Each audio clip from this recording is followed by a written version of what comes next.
Praise the lord. ફરી એકવાર પ્રભુ ઈસુ મસીહના નામમાં દરેકને પ્રેમી સલામ. આજે આપણે જોવાના છે ઈશ્વર માટે તમારી શક્તિ એકઠી કરો.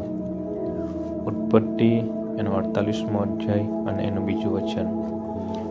અને કોઈએ યાકૂબને ખબર આપી, જુઓ, તમારો દીકરો યુસુફ તમારી પાસે આવે છે અને ઇઝરાયલ હોશિયાર થઈને પલંગ પર બેઠો. યાકૂબ વૃદ્ધ, નબળો અને પથારીવશ હતો. તેમ છતાં જ્યારે તેણે સાંભળ્યું કે તેનો પ્રિય પુત્ર યુસુફ તેને મળવા આવ્યો છે, ત્યારે તેણે પોતાની બધી શક્તિ એકઠી કરી અને તેને મળવા માટે બેઠો થયો.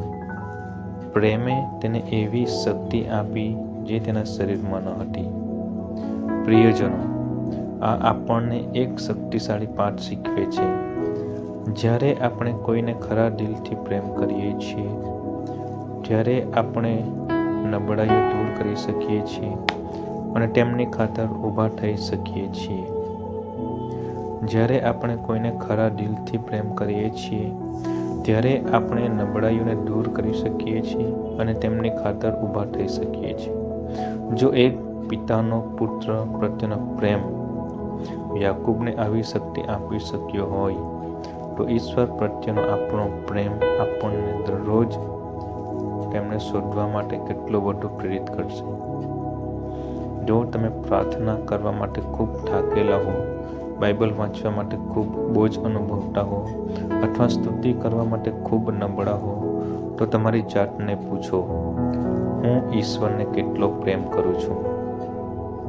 જ્યારે ઈશ્વર માટેનો પ્રેમ આપણા હૃદયને ભરી દે છે, ત્યારે તે આપણને થાક, નિરાશા અને શારીરિક નબળાઈઓ પર પણ વિજય મેળવવાની શક્તિ આપે છે, જેથી આપણે તેમની સાથે સંગતમાં જોડાઈ શકીએ. યાકૂબની જેમ ચાલો આપણે પ્રભુ માટે આપણી શક્તિ એકઠી કરીએ. ઈશ્વરને ધાર્મિક વિધિઓ નહીં, સાંભળો, ઈશ્વરને ધાર્મિક વિધિઓ નહીં, પણ આપણી સાથેનો સંબંધ જોઈએ છે.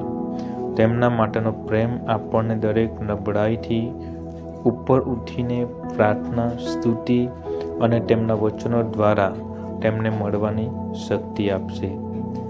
ઈશ્વર પ્રત્યેનો પ્રેમ આપણને નાશમાં જતા આત્માને બચાવવાને માટે, એમની પાસે પહોંચવાને માટે, એમને માટે પ્રાર્થના કરવાને માટે પ્રેરણા કરશે. એટલા માટે આપણે યાકૂબની જેમ પ્રભુ માટે આપણી શક્તિ એકઠી કરીએ. કેમ કે વચન એમ કહે છે, યાકૂબનો પત્ર 4 અધ્યાય અને 8મું વચન, તમે ઈશ્વરની પાસે જાઓ એટલે તે તમારી પાસે આવશે.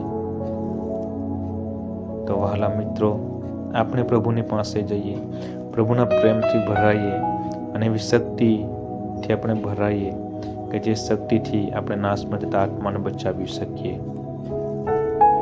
તો આ ટૂંકા વચનોથી પ્રભુ તમને આશીષિત કરો. આમેન.